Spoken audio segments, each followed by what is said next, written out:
And welcome back as we count down the hours to the State of the Nation address.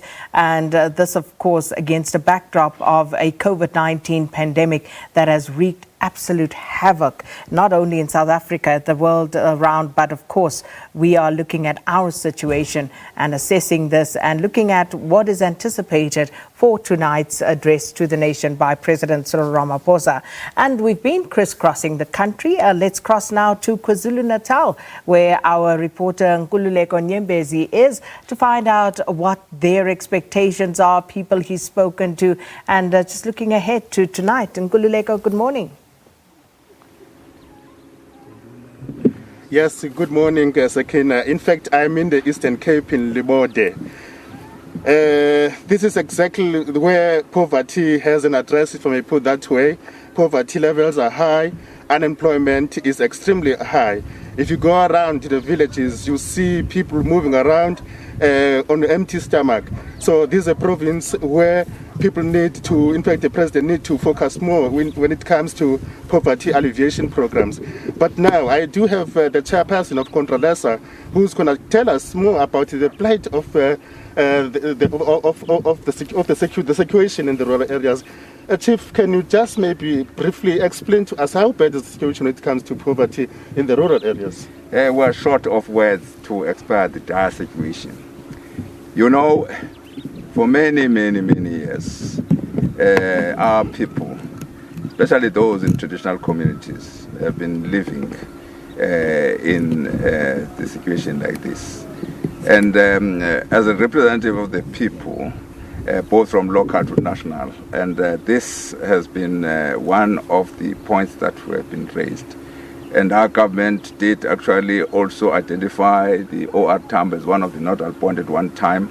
As you know, it has been also piloted as the district model, and with a view to address the situation. And people are hungry, no infrastructure, water, you name it. And when there was going to be the national election last year, and many people did not even want to go to vote, particularly on this question. And but we did intervene, and then some they did not. And again, the situation is really very bad. And recently, our mayor has been in my area, for instance, to address the issue that has been raised by my committee some years ago.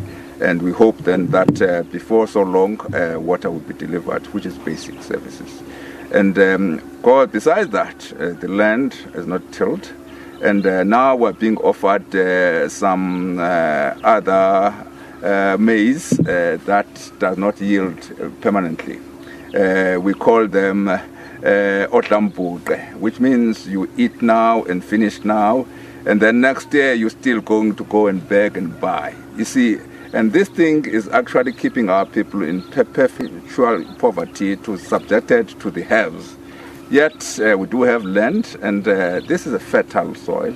Okay, one would say it's your responsibility as traditional leaders to encourage people to till the land. If you don't do that, maybe people will go hungry. What is it that you're doing to make sure that you encourage your people to use the land? That's exactly what we do, and but they don't have the implements.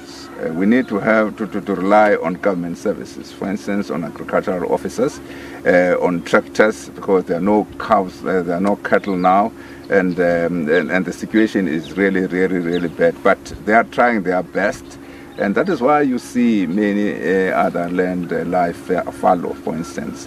And it is precisely because of this dire situation. But we do actually encourage our people. And again, there were agricultural shows before, where after each and every yield, people would be called to come so that at least they can demonstrate and encourage others. They'll be given prizes. But we need to have partnership with the government. As you know, traditional authorities, they don't have powers, and we can only have moral authority to encourage people. Okay, thanks a lot, Chief. That was Chief Mwero Nongonyana. He is the chairperson of Contralesa in the Eastern Cape. On my right-hand side, I've got the mayor of Owatambo, this municipality, Umama Utogozile Sokanyile. Mama, for sure, poverty in your region is very bad. If I may just quote one village in Coffee Bay. It was very bad. I just visited that village. It was very, very bad. What is it that you are doing to make sure that at least you come up with programs that will assist the people on the ground? Let me greet you first. As the district municipality, knowing OR Tambo, it's a rural municipality, we have encouraged people to form cooperatives, the SMMEs, because they will be assisted by government. For instance, most of the area, as I've already said that it's rural, we have lots of land, whereby we're saying that as the district, we want to have the Wild Coast SEZ, and that Wild Coast SEZ will talk to agriculture and agro-processing. And we have joined forces with Kuha, together with King Sabata Dalindyebo, for that Wild Coast SEZ to be realized. When I'm talking about the agriculture and agro-processing, the primary production will come out of those cooperatives and the SMMEs, which must be there into the local municipalities where land is there. So it needs people to wake up and work in the land. So if we can take agriculture, it's very good, it's very much important. Then also the rural and the township economy or initiatives, if the president can support us through the reconstruction of economy, as we know that it was we had COVID-19, and also the recovery plan. If the president can talk to that, it will assist our communities. Okay, thanks a lot, Mayor Thokozile Sokanyile. He's a district mayor of OR Tambo. As I just said before, that really poverty is a problem in the Eastern Cape, but people, they hope that president will come and see for himself that and address those kind of situation on the ground, because they really needed his intervention. Back to studio. Thank you so much, Nkululeko Nyembezi in the Eastern Cape there for us. And we've already been to some of the other provinces as well. So let's cross now to KwaZulu-Natal, where our reporter Jade Lee Paulser is. And Jade, it looks like you're at the Moses Mabhida Stadium. Am I correct?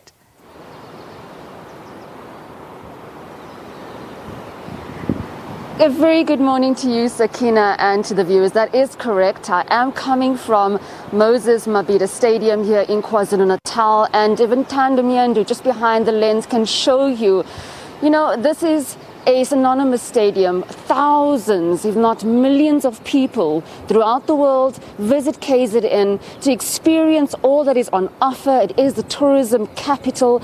Several people come here to not only enjoy the beaches, but also the several events, the sporting activities that the provinces hold. Well, and with the COVID-19 pandemic, we've seen that being disrupted. We've seen all that coming to a halt, and the pandemic really, battering the business sector here in the province, but also the unemployment rate in KwaZulu-Natal. As it stands right now, in a population of 3.7 million people, there are about 1 million people unemployed. With me right now, Sakina, I do have Palesa Pili. She is the CEO at the Business Chamber, just to talk about the impact the coronavirus has had in the province. Thank you so much for joining me, Palesa. We've spoken extensively about this. Tell me, how has it affected the Business Chamber, the business sector here in KwaZulu-Natal? Thank you very much, Jade, and good morning to you and good morning to your viewers at home. The COVID-19 pandemic actually didn't just devastate the province and the city only last year. It didn't. The economy did not just start being compromised only last year. The issue started from 2019, where all of us within the country, we saw the challenges of the economy and the economic decline that was happening, of course, caused by issues such as the massive blackouts that we're experiencing from Eskom. So when the coronavirus challenge came to our city, it really caused even more devastation on an already compromised economy. So there's a lot of issues that we've really been experiencing. Of course, you're talking about the unemployment, where the stats that were released yesterday by eThekwini Edge is saying that the unemployment from the COVID-19 is 1 million. Of course, we still need to analyze that a little bit more to really understand that now with the lockdown being eased, how many of those jobs were restored. I think just over and above the unemployment challenge that is important that we need to note is that we've also lost quite a lot of skills from the passing away of skilled individuals within the private sector and also of course across the public sector, which is absolutely devastating. So there's a lot of things that the COVID has brought, but again, one of the other important areas that we need to look at is the skills shortage that this has brought in to us as a country. Now, CEO, just looking at the business sector here, we've seen several prominent hotels closing its doors, such as the Hilton Hotel, another hotel as well in Umhlanga. When you look at unemployment in the province, like you rightfully said, we're already sitting with so many individuals unemployed in a rural province like ours. What would you like President Cyril Ramaphosa to address in his State of the Nation address? We've got a lot of challenges here, such as the Port Authority wanting to move to the Eastern Cape, several business entities wanting to leave the province. What would you like that address to speak to in terms of KwaZulu-Natal? We are the third largest contributor to the GDP. What is your statement? My statement is actually very clear. So what we'd like to see the President addressing this evening is, first of all, we'd like the President to address the issue of corruption. We would really like to see heads rolling from the corruption that has actually caused havoc across our country. The second very important issue that we'd like the President to address is the Eskom rolling blackouts. It is really affecting the business community. And a couple of years, 2 years ago, the President shared with us the plan to fix Eskom. We don't want to hear about a plan today. We need to hear about what is being done to fix Eskom. Not a plan, but exactly what is happening to make sure that Eskom is being fixed. Another key area that is really affecting the economy of our province is the ports issue. So again, with the ports issue, we've got so many challenges happening there in the ports.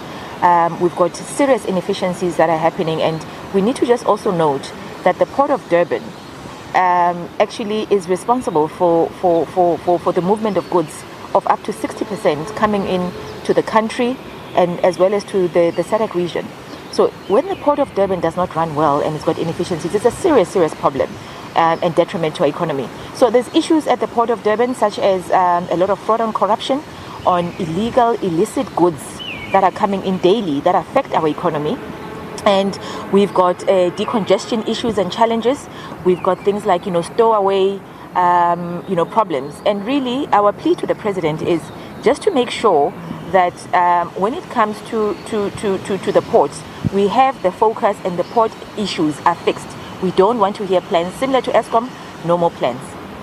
Thank you very much for your time. Well, Sakina, that was the Durban Chamber CEO, Pelesa Pili, just detailing what they would like out of President Cyril Ramaphosa's State of the Nation address today. Like you heard, several issues that they want him to address here in the city of Durban, eThekwini municipality, also speaking to the ports issue here, saying that Durban is responsible for 60% of the country's import and export goods, but also addressing unemployment with a population of 3.7 million people here in Natal. 1 million people are unemployed. It's back to you in studio. Well, thank you so much, Jade Lee Porter from the Moses Mabhida Stadium in eThekwini in KwaZulu-Natal. And we'll keep doing that, getting some response and some anticipation towards tonight's State of the Nation address.